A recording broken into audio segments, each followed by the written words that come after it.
जब यीशु मसीह प्रचार किया करते थे तो भीड़ की भीड़ यीशु मसीह के पीछे आया करती थी, और उस भीड़ में बहुत से ऐसे लोग थे जो कि यीशु मसीह के वचनों को सुन के उसके पीछे आया करते थे। बहुत से ऐसे लोग थे जो उसके चिन्ह और चमत्कारों को देखने के लिए आया करते थे, और बहुत से ऐसे लोग थे जो बीमारी, संकट और अन्य परेशानियों से घिरे होते थे और छुटकारे के लिए आया करते थे।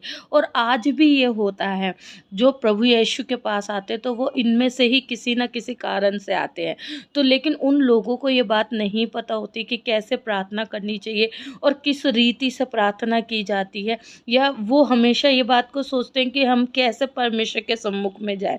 तो मैं आप लोगों को बताना चाहती हूँ, जब भी आप प्रार्थना करते हैं उसके लिए परमेश्वर ने वचन में बताया है, और आप जब भी प्रार्थना करते हैं सबसे पहले खुद को यीशु के लहू से कवर करें, क्योंकि परमेश्वर ने आयुब की पुस्तक में इसका जिक्र किया है।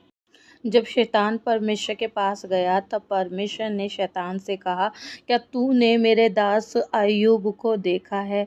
उसके जितना खरा और सीधा और परमेश्वर का भय मानने वाला व्यक्ति पूरी पृथ्वी पर नहीं। तब शैतान ने ये परमेश्वर से कहा कि यदि तूने जो उसके चारों ओर जो बाड़ा बांध रखा है, और यदि तू उस बाड़े को जो जिसके कारण वो फलता फूलता है और उसकी संपत्ति बढ़ती है और उस पर तमाम वो आशीषें आती हैं, उस बाड़े को हटा ले तो और उसको ये बात कह दे तो वह तेरे मुंह पर तेरी निंदा करेगा। उसने परमेश्वर को ये बात कही।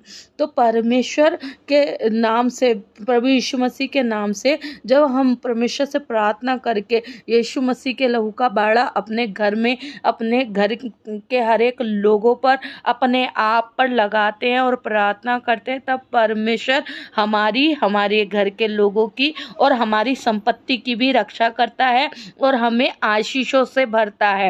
हालेलुया। लेकिन परमेश्वर के वचन में परमेश्वर ने यह भी कहा कि अय्यूब के जितना खरा व्यक्ति, सीधा व्यक्ति और परमेश्वर का भय मानने वाला और बुराई। बहुत से लोग इस बात को लेकर कंफ्यूज होते हैं या फिर समझ नहीं पाते हैं कि किस तरीके से वो प्रभु यीशु के लहू का बाड़ा अपने घर के चारों ओर लगाएं, खुद पर लगाएं, या प्रभु यीशु के लहू का बाड़ा क्या होता है।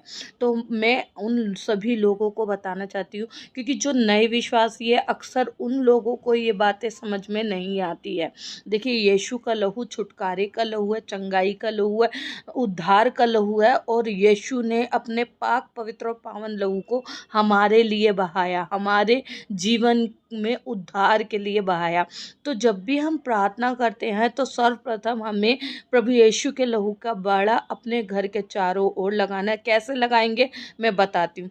धन्यवाद करती हूँ प्यारे पिता परमेश्वर प्रभु, आपका धन्यवाद करती हूँ कि आप हमारी प्रार्थना को यीशु के नाम से सुनते हैं और पूरा करते हैं। प्रभु यीशु मसीह के नाम से मैं आपके पास आती हूँ और मांगती हूँ कि पिता आप यीशु के लहू का बाड़ा मैं खुद पर लगाती हूँ, मेरे बच्चों पर लगाती हूँ, मेरे पति पर लगाती हूँ, मेरे घराने पर लगाती हूँ, मुझसे जुड़े हर एक जन पर लगाती हूँ, हर एक वस्तु सामान पर लगाती हूँ, क्योंकि प्रभु आपका लहू यीशु राजा मेरे घर, मेरे जीवन, मेरे बच्चों की, मेरे संपत्ति की रक्षा करता है। यीशु मसीह के नाम से पिता परमेश्वर मैं इस प्रार्थना को मांगती हूँ, आपने इसे पूरा किया, धन्यवाद करती हूँ। हालेलुया, आमीन।